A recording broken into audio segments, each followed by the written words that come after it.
Dark clouds gather over the vast, untamed forests of northern Europe. The trees groan with the weight of ancient secrets, their roots tangled in the bones of forgotten warriors. A cold wind whispers through the pines, carrying with it the scent of iron, fire, and destiny. This is the world of the ancient Germanic tribes, a brutal, beautiful, and mysterious land that forged men unlike any the world had ever seen. They were not born into softness. From their first breath, they were tempered by hardship, the icy bite of the northern winters, the scarcity of food, the ever-present threat of death from beasts, enemies, or the wrath of the gods themselves. Nature did not nurture these men. It demanded of them, and in answering its call, they became steel. But what made ancient Germanic men so incredibly masculine? Not merely in body, though they were often towering and powerful, but in spirit, in essence, in legend. Masculinity, in their world, was not a mask to be worn. It was a code written in blood, fire, and kinship.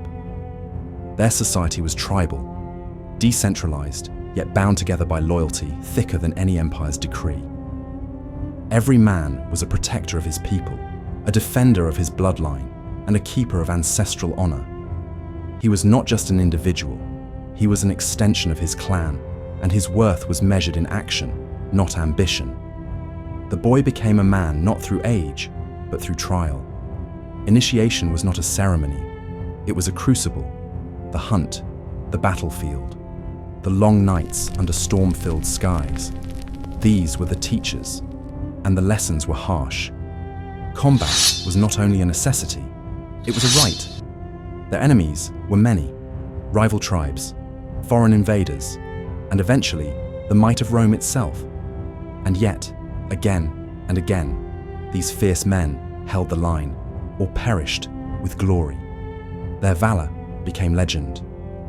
And at the heart of these legends stands Arminius, a chieftain of the Cherushi, a man raised in Rome but reborn in the forests of Germania.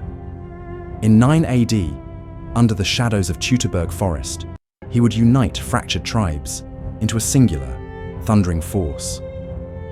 3 Roman legions marched into the woods that day. None returned. Arminius was not just a warrior. He was a tactician, a visionary, and a symbol of defiance. His masculinity was not raw brutality, but refined power, forged in conflict, but guided by purpose. He embodied a masculinity that was strategic, emotional, and political. This balance was no accident. Germanic men valued strength, but not without honor. They prized courage, but not without cause. Reputation was sacred. A man's name echoed through time only if his deeds were worthy. His oath, unbreakable. His word, law. And yet, these were not men of mere war. They sang. They composed poetry. They carved gods from oak and drank from horns inscribed with tales of old. Their art was not ornamental, it was essential. Even the fiercest warrior could weep at the sound of a harp or lose himself in the rhythm of a saga.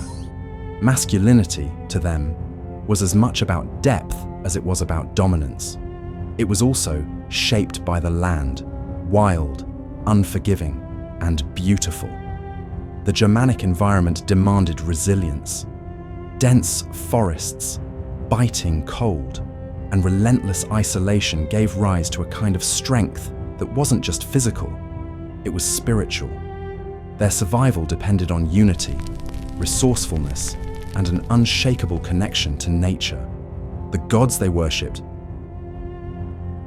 Wochut Woden, Dona, Tiwaz, were not distant creators.